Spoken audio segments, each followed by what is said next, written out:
Hey everyone, today we are diving into one of my favorite Pixar films, Soul, to unpack the really brilliant psychology hidden inside.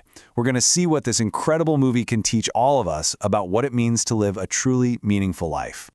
So let me start by asking you a question, and it's a big one. What is your purpose? That's something we all wrestle with, right? And we usually think the answer has to be some kind of epic, singular destiny. But what if I told you that a beloved animated movie has a totally different and maybe more profound answer? And what's really amazing is that its core message is actually rooted in real psychological research. Okay, so for a quick recap, Soul is all about Joe Gardner. He's a music teacher whose soul gets accidentally separated from his body right before he gets his big break as a jazz musician. He ends up in this place called the Great Before, and to get back, he has to team up with this super cynical soul named 22. And that journey, well, it completely redefines what he thought it meant to actually live. And that journey leads us right to the first big idea in the film, something we can call the purpose trap. You know, it's that obsession with having one single massive goal, where anything short of that feels like a total failure. The whole movie, really, comes down to a clash between these two ways of thinking. You've got the purpose mindset, which is where Joe starts out. He's totally fixated on this one future goal, and it's causing him a ton of anxiety. And then you have the presence mindset, which he ends up learning from 22, this idea of finding meaning and joy in the small, everyday stuff. And guess what? All the research shows that this second approach leads to way higher life satisfaction. Now, Joe's belief system isn't just a simple character flaw for a movie. Oh no, it is a perfect, textbook example of what psychologists call a cognitive distortion. It's basically an irrational thought pattern that can really mess with our mental health.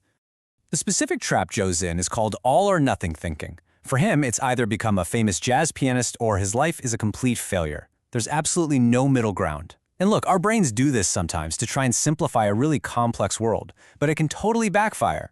This kind of thinking is so often linked with stress and depression because it basically guarantees you'll always feel like you're not good enough. So, if chasing one single giant purpose isn't the key, then what is? Well, the film suggests the answer is found in the actual science of joy, in the moments that make us feel truly alive. Let's start with music. For Joe, jazz is his whole world, and this points to a really powerful scientific truth. Music has a massive effect on our brains. It actually activates the parts of our brain responsible for emotion and memory, the deep stuff. It can literally lower our stress hormones, reduce anxiety, and even slow our heart rate. It's not just sound, it's a tool for our well-being. But the film doesn't stop there. It also dives into another really powerful emotion, awe. You know that feeling, right? When you see something so vast or beautiful that it just makes you stop and stare. And the science on awe is just incredible. Experiencing it can actually make us feel like we have more time, it boosts our life satisfaction, and it pulls us out of our own heads and our own worries. This is exactly what 22 discovers on Earth, that profound sense of awe you can get from something as simple as a falling leaf or the amazing taste of a slice of pizza. Okay, this is all so great in a movie, but how do we actually take these ideas and use them in our own lives? Well, the cool thing is, the film basically gives us a fantastic roadmap for doing just that. It all boils down to 4 key lessons. First, mindful presence. Actually taste your coffee, Enjoy that walk outside instead of just rushing through it. Second, social bonds. Human connection is a huge buffer against stress. Third, have a balanced ambition. Yeah, your dreams matter, but don't let them blind you to the life that's happening right here, right now. And finally, emotional awareness. Just being able to name what you're feeling, it makes a massive difference. And here is the most important part. This is not just some feel-good fictional story. There are direct, powerful links here. The film's core ideas about music, awe, mindfulness, and everyday joy, they're all heavily supported by tons of psychological research. It's such a powerful reminder that this story is tapping into some fundamental truths about what makes us humans happy.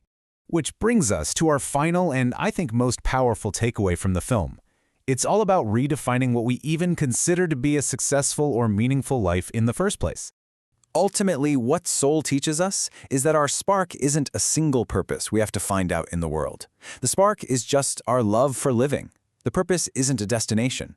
It's found in the music of all the small, beautiful moments, in laughing with someone, in making a connection, and just being curious about the world. So I want to leave you with this question. Just for a moment, forget about the grand achievements, the big goals. What's one piece of simple, beautiful music in your own life that you're going to choose to listen to today?